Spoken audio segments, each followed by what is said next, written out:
السلام عليكم ورحمة الله وبركاته. الحمد لله وكفى وسلام على عباده الذين اصطفى وأشهد أن لا إله إلا الله وحده لا شريك له وأشهد أن سيدنا مولانا محمدا عبد الله ورسوله. أما بعد فقد قال الله تبارك وتعالى في كلامه المجيد والفرقانه الحميد. أعوذ بالله من الشيطان الرجيم. بسم الله الرحمن الرحيم.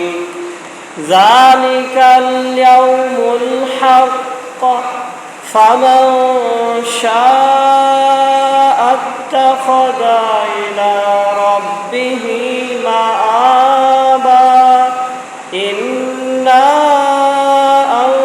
أنذرناكم عذابا قريبا يوم ينظر المرء ما قدمت يداه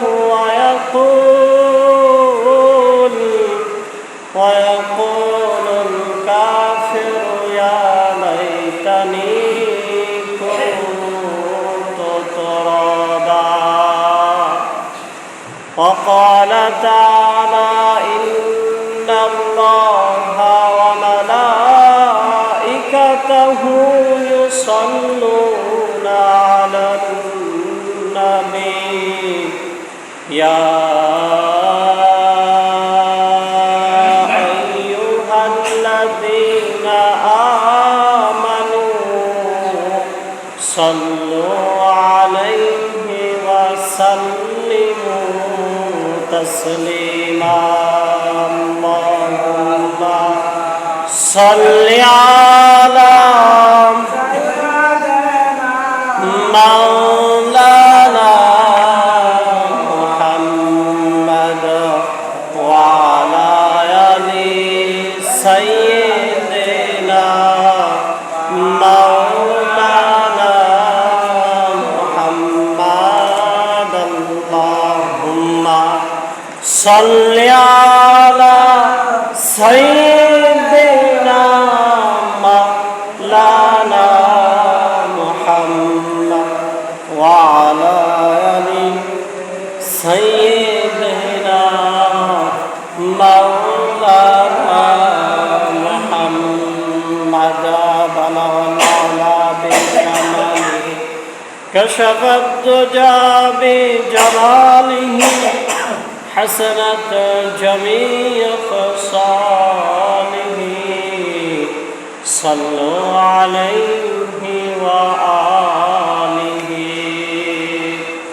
আলহামদুলিল্লাহ, মহান রব্বুল আলামিনের দরবারে শুকর আদায় করছি, যিনি আমাদেরকে এই বৃষ্টি বাদলের দিনে প্রতিকূল আবহাওয়া সত্ত্বেও সলাতুল জুমা আদায় করার লক্ষ্যে আল্লাহর ঘরে আসার সুযোগ আল্লাহ আমাদেরকে দিয়েছেন। এজন্য আল্লাহর দরবারে আমরা কালিমাতুশ শুকর করছি, আলহামদুলিল্লাহ। আবারও লাখো কোটি দুরূদ এবং সালাম বর্ষিত হোক দয়ার নবী, মায়ার নবী, বিশ্বনবী মুহাম্মদুর রাসূলুল্লাহর উপর। আমরা পড়ছি সাল্লাল্লাহু আলাইহি ওয়াসাল্লাম। মুহতারাম হাজরিন,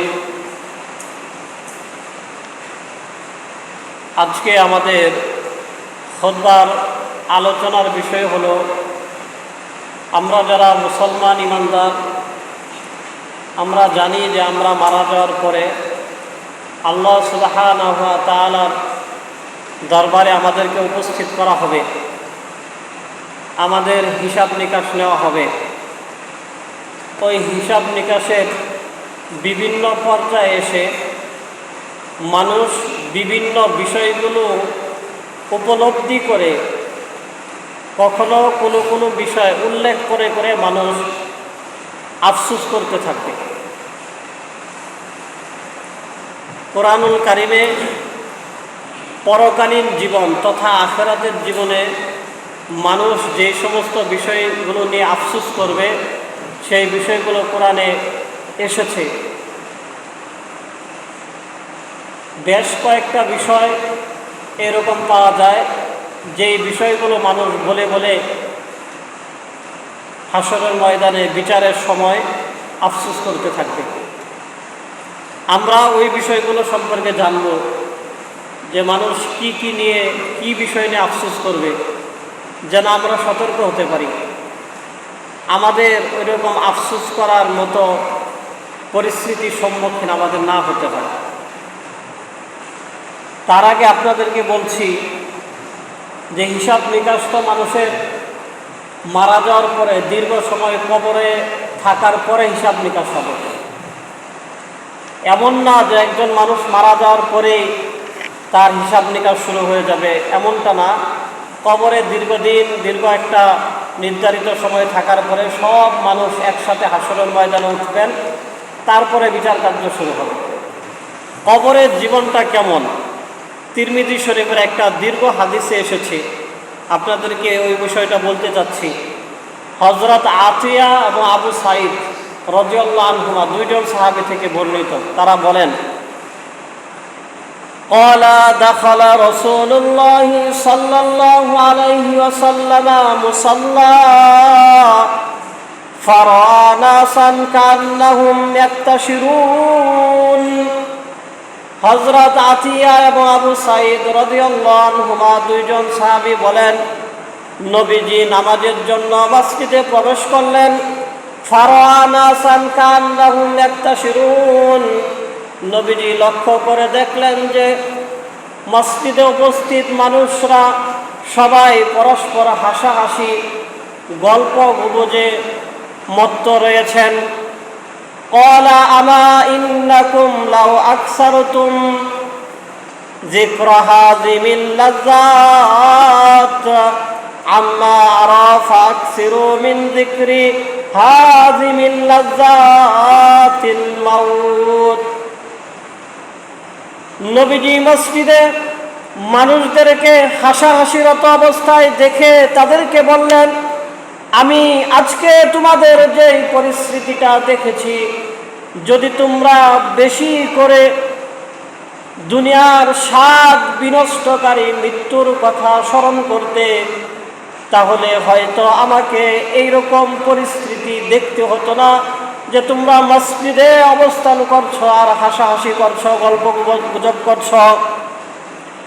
তারপরে নবীজি বলেন, ফাইন্নাহু লাম ইয়াতি আলাল কবরি ইয়াউমুন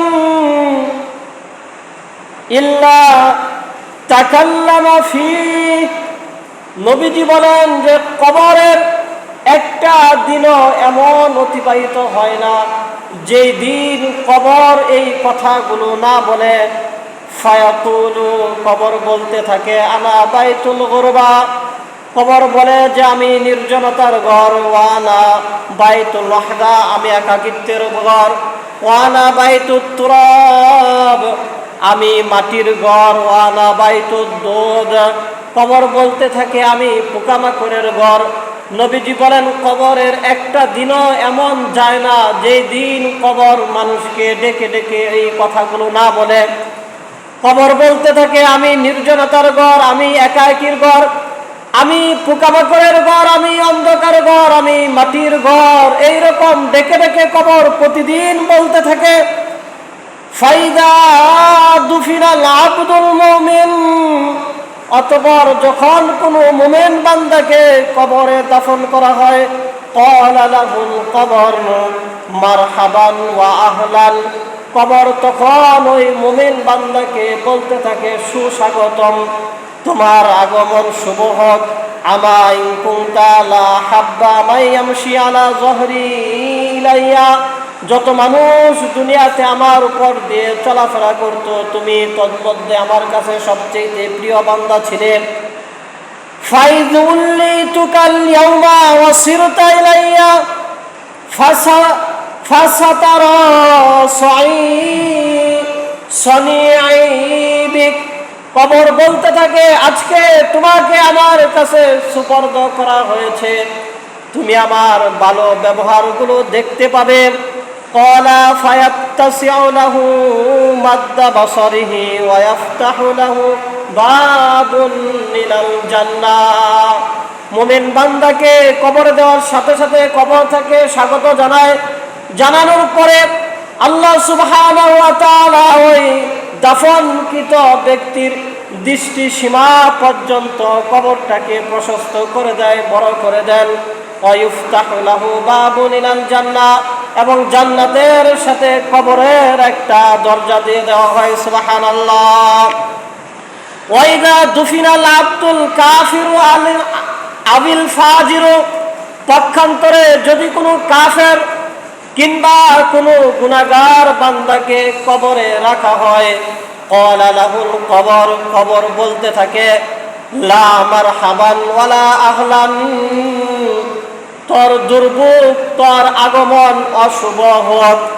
আমা ইন কুনতা লা আবগাদা মিন ইয়ামশি আলা যহরি ইলাইয়া, যত মানুষ দুনিয়াতে আমার উপর দিয়ে চলাফেরা করত, কবর বলে তুই ছিলি আমার কাছে সবচেয়ে অপছন্দের।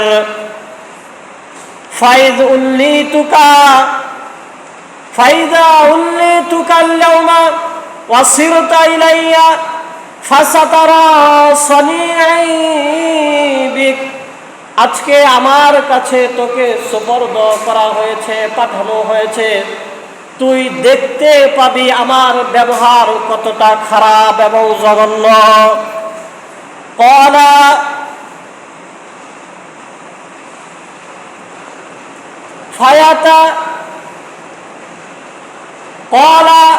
ফায়ালা তাইমু আলাইহি হাত্তা ইয়ালতাকিয়া আলাইহি ওয়া ইয়াখতালিফা আদলাহু। কবর এই কথা বলার সাথে সাথে কবরটা একদম সংকীর্ণ হয়ে যায়।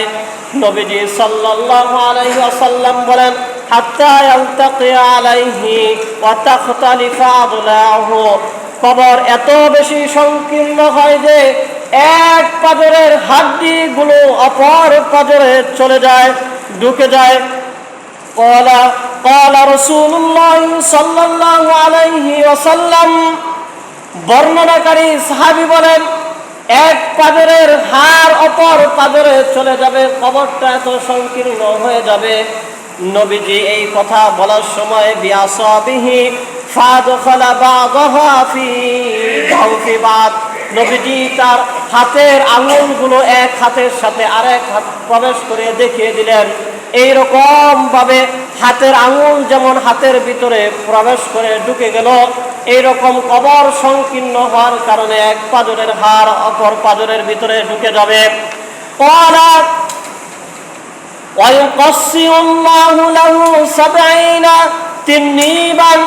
এবং নবীজি বলেন পাপিষ্ঠ এবং গুনাহগার কাফেরদের কবরে আল্লাহ পাক রব্বুল আলামিন কমপক্ষে 70টা এইরকম সাপকে প্রবেশ করাবেন, ঢুকিয়ে দিবেন। লাউ আন্না ওয়াহিদাম মিনহা নাফাখা ফিল আরদি মা বাতাত শাইআন মা বাকিয়াতিদ দুনিয়া, যে সাপগুলোর একটা সাপও যদি দুনিয়াতে একবারের জন্য শ্বাস প্রশ্বাস ফেলত, দুনিয়া ধ্বংস হওয়ার আগ পর্যন্ত তথা কিয়ামতের আগে দুনিয়াতে কোনো উদ্ভিদ আর জন্ম নিত না, এত বিষাক্ত সাপ। তারপরে নবীজি আরো বলেন ফায়ান হাসনাহু ওয়া ইয়াকযিফনাহু হাত্তা ইউফদা বিহি ইলাল হিসাব, নবীজি বলেন এইরকম বিষাক্ত সাপ কবরে দেওয়ার পরে হাসরের ময়দান কায়েম হওয়ার আগ পর্যন্ত তাকে দংশন করতেই থাকবে, আছর কাটতেই থাকবে। ক্বালা লাহা ক্বালা, অতঃপর সাহাবী বলেন ক্বালা রাসূলুল্লাহ সাল্লাল্লাহু আলাইহি ওয়াসাল্লাম, নবীজি কবরে নেককার বান্দাদের অবস্থা এবং গুনাহগার বান্দাদের অবস্থা বলার পরে নবীজি বললেন ইন্নামাল কবরু রাউযাতুম মিন রিয়াদিল জান্নাতি আও হুফরাতুম মিন হুফারিন নার। নবীজি বললেন কবরটা হয়তো জান্নাতের একটা বাগান হবে, নয়তো জাহান্নামের একটা গর্ত হয়ে যাবে। এইরকম কবর আমাদের সবার সামনে। এই কবরের জগৎ থেকে বাঁচার কোনো সুযোগ কারোর জন্য রাখা হয় নাই। মানুষ মৃত্যু হওয়ার সাথে সাথে তাদের কবরের জীবন তথা আলমে বারজাখের জীবন শুরু হয়ে যায়। মানুষ মারা যাওয়ার পর থেকে নিয়ে হাসরের ময়দান, বিচারের দিন প্রতিষ্ঠিত হওয়ার, বিচারের দিন শুরু হওয়ার আগ পর্যন্ত সময়টাকে আলমে বরজখ বলা হয়। এই সময় হয়তো কেউ জান্নাতের মধ্যে অবস্থান করবে, আর নয়তো কেউ জাহান্নামের গর্তের মধ্যে পড়ে যাবে। হাদিস শরীফে কবরের আযাব থেকে বাঁচার জন্য বেশ কিছু আমলের কথা বলা হয়েছে। কবরের আযাব থেকে বাঁচার অন্যতম একটা আমল হলো প্রস্রাবের নাপাকি থেকে নিজেকে বাঁচিয়ে রাখা। নবীজি বলেছেন আকসিরুল আযাব আল কবর মিনাল বাউল, অধিকাংশ কবরে এই জন্যই আযাব হয়ে থাকে যে তারা প্রস্রাবের নাপাকি থেকে ভালোভাবে পরিষ্কার হয় না। আরেকটা আমলের কথা হাদিসে আসছে, নবীজি বলেছেন যে ব্যক্তি প্রতি রাত্রে সূরা মুলক তিলাওয়াত করে আল্লাহ পাক রব্বুল আলামিন তাকে কবর আযাব থেকে নাজাত দান করবেন। আল্লাহ সুবহানাহু ওয়া তাআলা আমাদেরকে প্রস্রাবের অপবিত্রতা থেকে বেঁচে থাকার এবং প্রতি রাত্রে সূরা মুলক তিলাওয়াত করার তৌফিক দান করুন, আমিন। মুহতারাম হাজিরিন, যখন হাসরের ময়দান কায়েম হবে, কায়েম হওয়ার পরে মানুষের হিসাব নিকাশ হবে, বিচার হবে। এর মধ্যে কিছু মানুষ আফসোস করে বলতে থাকবে, হায় আমি যদি মাটি হতাম। এটা মানুষের পরক আখিরাতের জীবনে যতগুলো বিষয় নিয়ে আফসোস করবে, সে আফসোসগুলোর মধ্যে একটা আফসোস, মানুষ আফসোস করে বলতে থাকবে যে আমি যদি মাটি হতাম।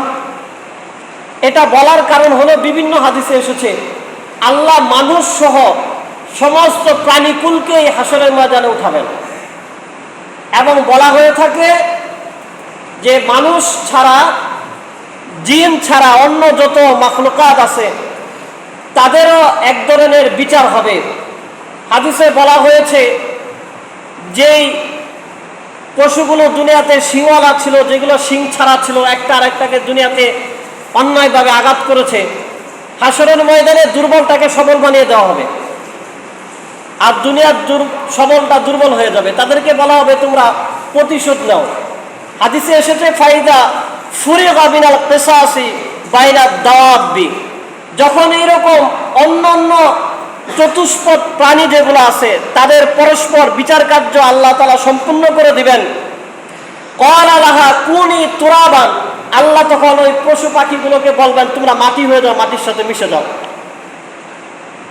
ক্বালা ফাইন্দা যালিকা ইয়াকুলুল কাফির, কাফেররা যখন এই অবস্থা দেখবে যে পশু পাখির বিচারগুলো হওয়ার পরে আল্লাহ তাদেরকে মাটি হতে মাটির সাথে মিশে যাওয়ার নির্দেশ দিলেন, এটা দেখার পরে কাফেররা আফসোস করে বলতে থাকবে ইয়া লাইতানি কুনতু তুরাবা, হায় আফসোস আমিও যদি আজকে পশু পাখির মতো মাটি হয়ে যেতাম, তাহলে জাহান্নামের কষ্ট আমাকে ভোগ করতে হতো না। তাহলে মানুষ মারা যাওয়ার পরে যতগুলো বিষয় নিয়ে আফসোস করবে বিচারের দিন, ওই আফসোসগুলোর মধ্যে একটা অন্যতম আফসোস হলো তারা জাহান্নাম থেকে বাঁচার জন্য আশরাফুল মাখলুকাত হওয়া সত্ত্বেও চতুষ্পদ প্রাণী, গরু ছাগল, বেড়া দুম্বা, বাঘ ভাল্লুক, ওই সমস্ত প্রাণীগুলোর মতো, জীবজন্তুগুলোর মতো বলতে থাকবে আমরা যদি মাটি হয়ে যেতাম। যদিও তাদেরকে আশরাফুল মাখলুকাত করে আল্লাহ সুবহানাহু ওয়া তাআলা দুনিয়াতে পাঠিয়েছেন, কিন্তু আল্লাহর বিধিবিধানগুলো পালন না করার কারণে আখিরাতে আফসোস করে করে নিজেদেরকে গরু ছাগলের মতো মনে করতে থাকবে। নাউজুবিল্লাহ। আল্লাহ সুবহানাহু ওয়া তাআলা কুরআনুল কারীমে সূরা নাবার 39 এবং 40 নং আয়াতে বলেছেন, আল্লাহ বলেন যালিকাল ইয়াউমুল হক, আল্লাহ বলেন কিয়ামতের দিনটা অবশ্যই সত্য একটা দিন। মানুষকে যে কিয়ামতের দিনের কথা, বিচারের দিনের কথা বলা হয়ে থাকে, আল্লাহ বলেন এটা অবশ্যই সত্যি দিন। ফামান শাআত্তাখাযা ইলা রাব্বিহি মাআবা, সুতরাং কেউ যদি বুদ্ধিমানের পরিচয় দিতে চায়, কেউ যদি ইচ্ছা পোষণ করে, তাহলে সে যেন তার রবের কাছে নিজের একটা অবস্থান তৈরি করে দুনিয়া থেকে যায়। অর্থাৎ আল্লাহ যেভাবে দুনিয়াতে জীবন যাপন করার কথা বলেছেন সেভাবে যেন জীবন যাপন করে, তাহলে তার রবের আস্থাভাজন, প্রিয়ভাজন হতে পারবে। একটা অবস্থান তার রবের কাছে তার হবে। ইন্না আনজারনাকুম আযাবান করিবা, আল্লাহ বলেন আমি তোমাদেরকে আসন্ন আযাব সম্পর্কে সতর্ক করে দিলাম। মানুষ মারা যাওয়ার পরে আখিরাতের যে আযাব হবে, জাহান্নামের শাস্তি হবে, কবরের আযাব হবে, হাসরের ময়দানের কষ্ট হবে, মিজানের পাল্লায় নেকিবদি মাপা হবে, পুলসিরাতের কঠিন পরিস্থিতি পার করে জান্নাতে যেতে হবে। আল্লাহ বলে ইন্না আনজারনাকুম আযাবান করিবা, তোমাদের অতি নিকটে যে একটা আযাব আছে সেই ব্যাপারে আমি তোমাদেরকে সতর্ক করে দিলাম। ইয়াউমা ইয়ানজুরুল মারউ মা কদ্দামাত ইয়াদা, সেদিন তোমরা নিজেরা দেখতে পাবে তোমরা তোমাদের আগে সেখানে কি পাঠিয়েছো। অর্থাৎ আমরা দুনিয়াতে যে আমল করি, আমরা কবরে যাওয়ার আগে আমাদের আমল কবরের মধ্যে পৌঁছে যায়। আমরা আখিরাতে প্রবেশ করার আগে আমাদের আমল নামাগুলো, আমাদের যে নেকি সেগুলো আখিরাতে জমা হয়ে থাকে। আল্লাহ সেটাই বলেন সেদিন তোমরা দেখতে পাবে যে তোমরা এই আখিরাতে আসার আগে আখিরাতের জন্য যে নেক আমল তোমরা পাঠিয়েছিলে সেগুলো তোমরা দেখতে পাবে।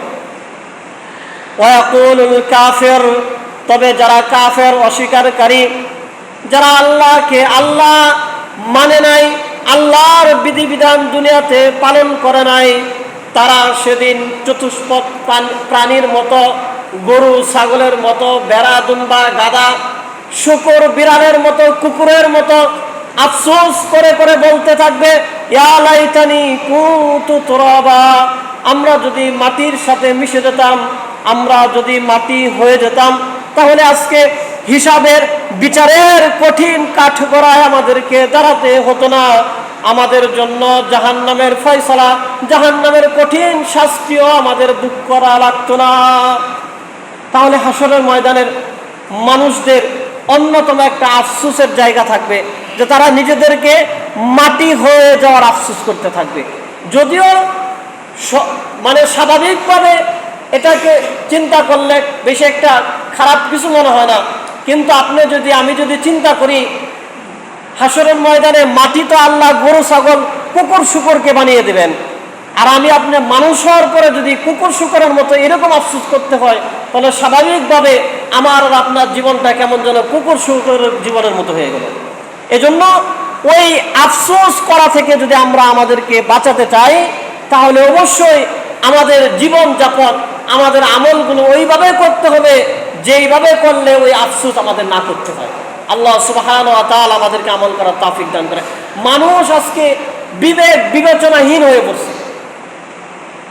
আপনারা দেখেন যে সোশ্যাল মিডিয়ায় খেলা নিয়ে স্ত্রীকে তালাক দিয়ে দেয়, নাউজুবিল্লাহ।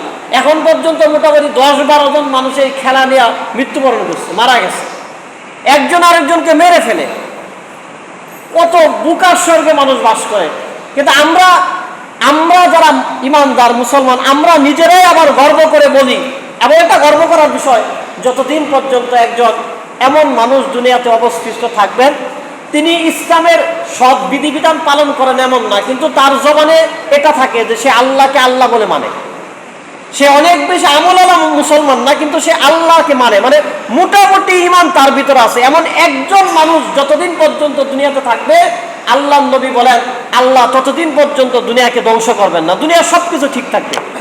তাহলে বোঝা গেল একজন সামান্য ইমানদার শুধুমাত্র আল্লাহকে আল্লাহ বলে আর কোনো আমল নাই, তার জন্য আল্লাহ পুরা দুনিয়া সবকিছু ঠিক রাখবেন। কিন্তু যেদিন একজন ইমানদার আর থাকবে না, আল্লাহ আসমানগুলো ভেঙে চুরমার করে দিবেন, জমিনগুলো একদম দশায় দেবেন, সবকিছু ধ্বংস হয়ে যাবে। একজন ইমানদার মুসলমানের দাম কত বেশি! আমরা সামান্য এই খেলা নিয়ে একজন আরেকজনকে মেরে ফেলি। এগুলো কি? এগুলো সম্পূর্ণ মূর্খতা এবং বুকামি ছাড়া আর কোনো কিছুই না। যাদের সাপোর্ট, যাদের সমর্থন দিতে যে আমরা এমন করি, তারা অনেকে জানেই না। এবং এই সমর্থন, এই সাপোর্ট, তাদেরকে নিয়ে ঝগড়াঝাটি, এগুলো আমাদের না দুনিয়ার কোনো উপকার আছে না আখিরাতের কোনো উপকার আছে, কোনো কিচ্ছু নেই। সাময়িক একটা ধারা, সাময়িক একটা মুহের মধ্যে আমরা পড়ে রয়েছি, আর কিচ্ছু নেই, এর বাইরে আর কিচ্ছু না। এটা সাময়িক উন্মাদনার মধ্যে আমরা আটকে গেছি। এটাকে আমরা একটা বিনোদনের ভিতরে যদি, একটা আনন্দের মধ্যে যদি সীমাবদ্ধ রাখতাম তাহলেই হতো। এজন্য মুহতারাম হাজরিন, মুসলমানের জান মাল আল্লাহ নবী বিদায় হজে বলে দিয়েছে এগুলা কাবার মতো পবিত্র। সুবহানাল্লাহ। মুসলমানের জান মাল নবীজি বলেছেন এই কাবা, এই মক্কা যেমন পবিত্র, একজন মুসলমানের জান এবং মাল ওরকম পবিত্র। আমরা এজন্য এই ধরনের মানে ঠুকনো বিষয়, অপ্রয়োজনীয় বিষয় নিয়ে কোনো মুসলমানকে আঘাত করব না, নিজের জীবনগুলোকে নষ্ট করে দেব না। আল্লাহ সুবহানাহু ওয়া তাআলা আমাদেরকে উপলব্ধি করার তৌফিক দান করুন, আমিন। তাহলে আখিরাতে মানুষ যেই বিষয়গুলো নিয়ে আফসোস করবে, সেই বিষয়গুলোর একটা অন্যতম বিষয় হলো মানুষ আফসোস করে করে নিজেকে মাটি হতে চাইবে। আল্লাহ সুবহানাহু ওয়া তাআলা আমাদেরকে আমল করে মৃত্যুবরণ করার এবং এই ধরনের আফসোস করা থেকেও নিজেদেরকে বেঁচে থাকার তৌফিক আল্লাহ সুবহানাহু ওয়া তাআলা আমাদেরকে দান করুন, সবাই বলে আমিন। মুহতারাম হাজিরিন, আরও বিভিন্ন আফসোসের কথা কোরআন এবং হাদিসে বর্ণিত হয়েছে, সেগুলো সামনের জুমাগুলোতে আপনাদেরকে বলা হবে। আজকে আমরা নতুন একটি সূরা সম্পর্কে আপনাদের আলোচনা শুরু করতে চাচ্ছি। সেই সূরাটার নাম হলো সূরা আলিফ লাম মিম আস-সাজদা। স্বাভাবিকভাবে সূরাটাকে সূরা সাজদাই বলা হয়, কিন্তু আরেকটা সূরাকেও সাজদা বলা হয়ে থাকে। এজন্য এই সূরাকে বলা হয় আলিফ লাম মিম সাজদা, আর ওই সূরাটাকে বলা হয় হামিম সাজদা। এই সূরা শুরুতে আছে আলিফ লাম মিম, আর ওই সূরা শুরুতে আছে হামিম। এটা কোরআন শরীফের 32 নম্বর সূরা। এই সূরার মধ্যে মোট 30টি আয়াত আছে এবং এই সূরাটা মক্কায় অবতীর্ণ হয়েছে। যেহেতু এই সূরা মক্কায় অবতীর্ণ হয়েছে, আপনাদের জেনে থাকার কথা, আপনারা জানেন যে মক্কার সূরাগুলোর মধ্যে ইসলামের সত্যতা, আখিরাতের সত্যতা, নবীজির সত্যতা, কোরআনের সত্যতা, আখিরাতের কথা, ঈমানের কথা বেশি মক্কার সূরাগুলোতে বর্ণিত হয়েছে। তারই ধারাবাহিকতায় সূরা সাজদাতেও আখিরাতের কথা, কোরআনের সত্যতা, নবীজির সত্যতা, আল্লাহর ক্ষমতার কথা এবং নেক আমল করার বিনিময়ে আল্লাহ দান করবেন, বদ আমল করলে আল্লাহ শাস্তি দান করবেন, এই ঈমান সংক্রান্ত বিষয়াদি সূরা সাজদাতে বর্ণিত হয়েছে। এই সূরার তাৎপর্য, গুরুত্ব হলো হযরত আবু হুরায়রা রাদিয়াল্লাহু তাআলা আনহু বলেছেন যে কানান নবী সাল্লাল্লাহু আলাইহি ওয়াসাল্লাম ইয়াকরা ফি ফাজরি ইয়াউমিল জুমআতি আলিফ লাম মিম তানজিলুস সাজদা ওয়া হাল আতা আলাল ইনসান, রাওয়াহু বুখারী। বুখারী শরীফে এসেছে, আবু হুরায়রা বলেন নবীজি ফজরের নামাজে, শুক্রবারের দিনের ফজরের নামাজে প্রথম রাকাতে সূরা সাজদা পড়তেন আর দ্বিতীয় রাকাতে সূরা দাহার পড়তেন। কেন নবীজি সাল্লাল্লাহু আলাইহি ওয়াসাল্লাম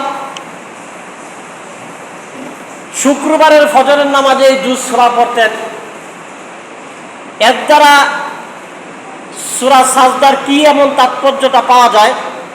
আমরা যদি বাইহাকি শরীফের একটা হাদিসের দিকে দেখি, সেখানে নবীজি বলেছেন, হযরত আব্দুল্লাহ ইবনে ওমর রাদিয়াল্লাহু আনহুমা বলেছেন, নবীজি বলে ইন্না আফদালাস সালাওয়াতি ইনদাল্লাহ সালাতুস সুবহ, নিশ্চয়ই যত নামাজ আছে এই নামাজগুলোর মধ্যে আল্লাহর কাছে সর্বাধিক শ্রেষ্ঠ নামাজ হলো ফজরের নামাজ।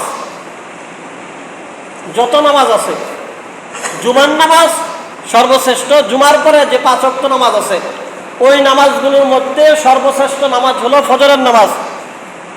ইয়াউমাল জুমাতি ফি জামাতিন, এবং নবীজি বলেছেন শুক্রবারে জামাতের সাথে ফজরের নামাজটা হলো আল্লাহর কাছে সবচেয়ে প্রিয়।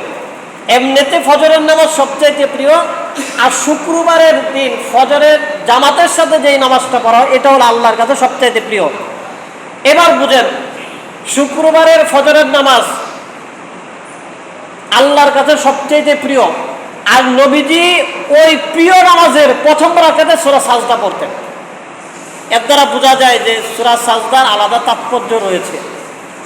এছাড়া হযরত জাবের ইবনে আব্দুল্লাহ রাদিয়াল্লাহু আনহু তিনি বলেছেন, ক্বালা কানা লা ইয়ানামু হাত্তা ইয়াকরা আলিফ লাম মিম তানজিলুস সাজদাতু ওয়া তাবারাকাল্লাযী বিয়াদিল মুলক। নবীজি সাল্লাল্লাহু আলাইহি ওয়াসাল্লাম রাতে কখনো ঘুমাতেন না যতক্ষণ পর্যন্ত না আলিফ লাম মিম সাজদা এই সূরা এবং সূরা মুলক তিলাওয়াত না করতেন।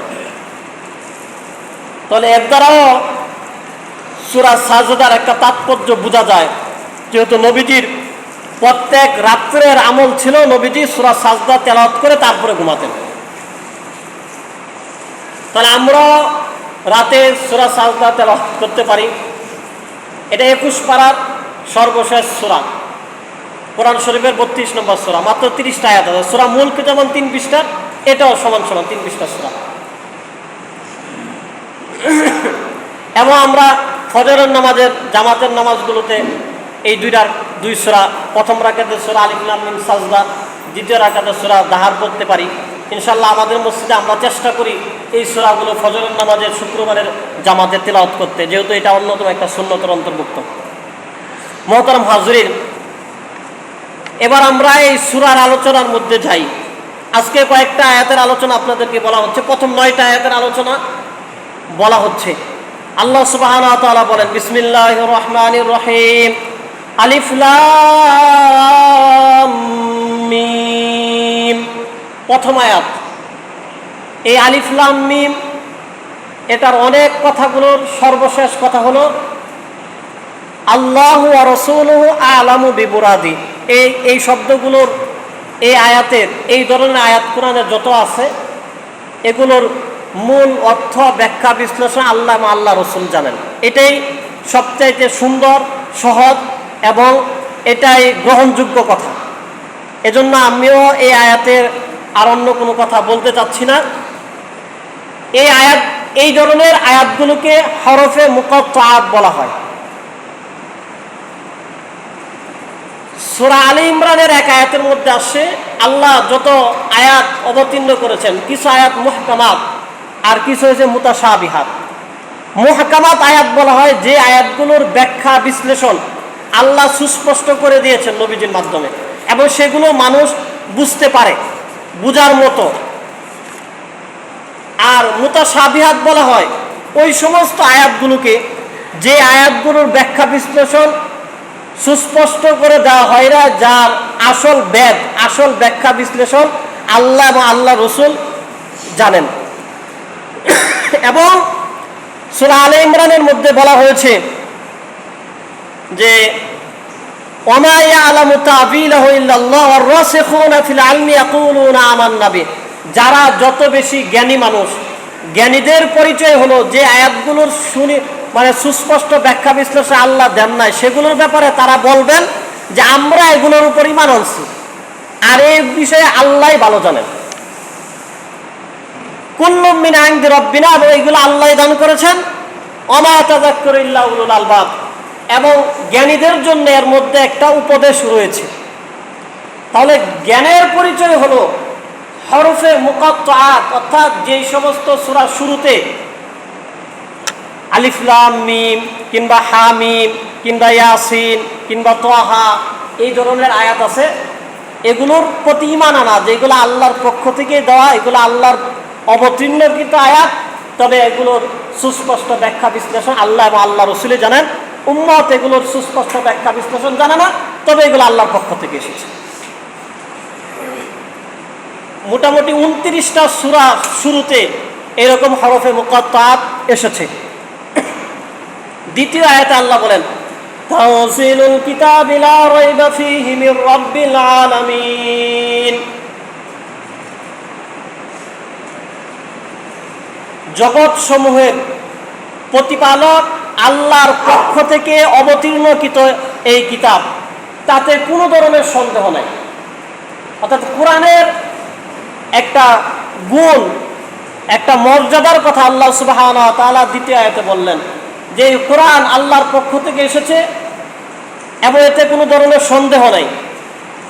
পরবর্তী আয়াতে বলেন আম ইয়াকুলুনা ইফতারা, তবে কাফেরদের কেউ কেউ তারা বলে যে এটা সে নিজে রচনা করেছে, অর্থাৎ মুহাম্মদ রাসূলুল্লাহ সাল্লাল্লাহু আলাইহি সাল্লাম নিজে বানিয়ে বানিয়ে বলেন। আল্লাহ বলেন বাল হুয়াল হাক্কু মির রাব্বিক, না, এটা সে বানিয়ে বলে না, এটা তার রবের পক্ষ থেকে সত্য সহ আগত হয়েছে। লিতুযিরা কওমান মা আতাহুম মিন নাযিরিন মিন ক্বাবলিক, এটা এজন্যই দেওয়া হয়েছে যাতে করে একটা জাতিকে সতর্ক করা যায় যাদের কাছে ইতিপূর্বে কোনো সতর্ককারী আসেন নাই, লাআল্লাহুম ইয়াহতাদুন, যাতে করে তারা হেদায়েতের রাস্তা পেয়ে যায়।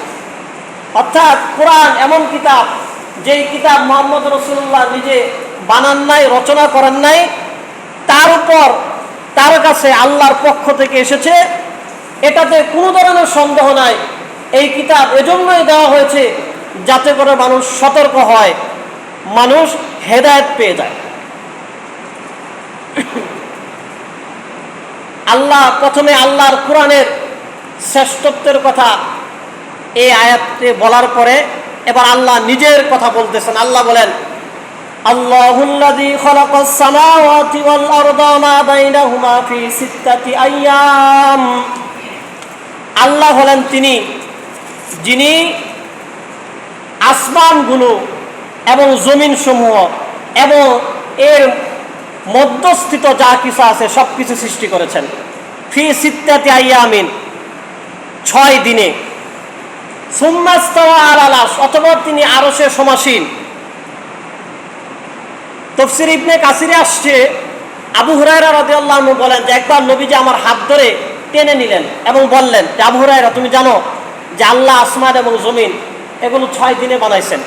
এরপর নবীজি বললেন শনিবার দিন আল্লাহ কি বানাইছেন জানো? শনিবার দিন আল্লাহ মাটি বানাইছেন, রবিবারে আল্লাহ পাহাড় বানাইছেন, সোমবারে গাছ, মঙ্গলবারে আল্লাহ সুবহানাহু ওয়া তাআলা সমস্ত অপছন্দনীয় জিনিস যেগুলো আছে সেগুলো বানাইছেন, বুধবারে আল্লাহ নূর বানাইছেন, বৃহস্পতিবার আল্লাহ সুবহানাহু ওয়া তাআলা চতুষ্পদ জন্তু যত আছে সবগুলো বানাইছেন, আর শুক্রবারের দিনের সর্বশেষ সময়ে সর্বোপরি অংশ দিয়ে আল্লাহ সুবহানাহু ওয়া তাআলা আদম আলাইহিস সালামকে বানাইছেন। আর তাফসীর ইবনে কাসিরের মধ্যে আসে এজন্যই আল্লাহ সুবহানাহু ওয়া তাআলা আদম আলাইহিস সালামকে বানানোর ক্ষেত্রে যেহেতু সব অংশের সংমিশ্রণ করেছেন, এজন্যই মানুষের ভিতরে সব ধরনের স্বভাব পাওয়া যায়। ভালো স্বভাব, মন্দ স্বভাব, সত্য বলা, মিথ্যা বলা, লুপ করা, লুপ না করা, মানুষের প্রতি হিংসা করা, আবার মানুষকে মহব্বত করা, মানে ভালো এবং মন্দের যা কিছু আছে সব কিছু মানুষের ভিতরে পাওয়া যায়, কারণ মানুষকে সব কিছু সংমিশ্রণ দিয়ে আল্লাহ সুবহানাহু ওয়া তাআলা বানিয়েছে। তারপরে আল্লাহ সুবহানাহু ওয়া তাআলা বলেন এই আয়াতে মা লাকুম মিন দুনিহি মিন ওয়ালিয়্যিন ওয়ালা শাফি, যে তোমাদের জন্য আল্লাহ ছাড়া কোনো অভিভাবক এবং কোনো সাহায্যকারী নাই।